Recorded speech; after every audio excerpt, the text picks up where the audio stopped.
மராட்டியத்தில் வெளுத்து வாங்கும் கனமழையால் பல்வேறு இடங்களில் வெள்ளம் கரை புரண்டோடுகிறது. ராய்காட்டில் அருவியின் மேற்புறம் ஏறிவிட்டு கீழே இறங்க முடியாமல் தவித்த 5 இளைஞர்களை தீயணைப்புத் துறையினர் பத்திரமாக மீட்டனர்.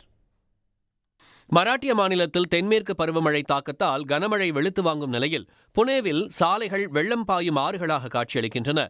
வாகனங்கள் படகுகளைப் போல நீரை கிழித்துக் கொண்டு பயணித்தன.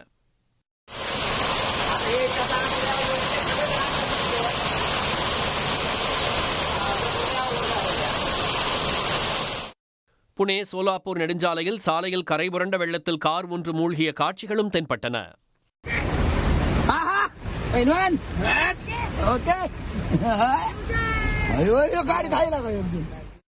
புனேவில் உள்ள கண்டோபா கோயில் படிக்கட்டுகளை மழைநீர் அருவியாக மாற்றியுள்ளது. புரந்தர் தாலுகாவில் தொடர்ந்து 4 நாட்களாக பெய்த கனமழையால் கோயில் படிக்கட்டுகளில் மழைநீர் அருவி போல பாய்ந்தது.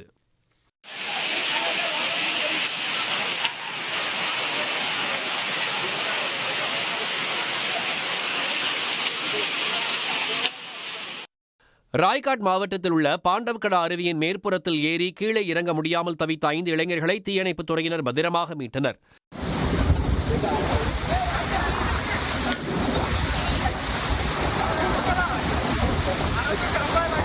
கனமழையால் அருவிக்கு செல்ல வேண்டாம் என்று அறிவுறுத்தியும் இளைஞர்கள் சென்ற நிலையில் வெள்ளம் ஆர்ப்பரிக்க தொடங்கியதும் கீழே இறங்க முடியாமல் சிக்கினர்.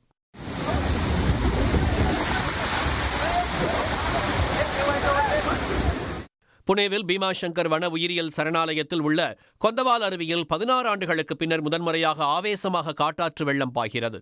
பிரம்மி பூட்டும் வகையில் வெள்ளம் ஆர்ப்பரித்து பாய்வதை மக்கள் காண வருவதை தடுக்க வனத்துறை தடை விதித்துள்ளது.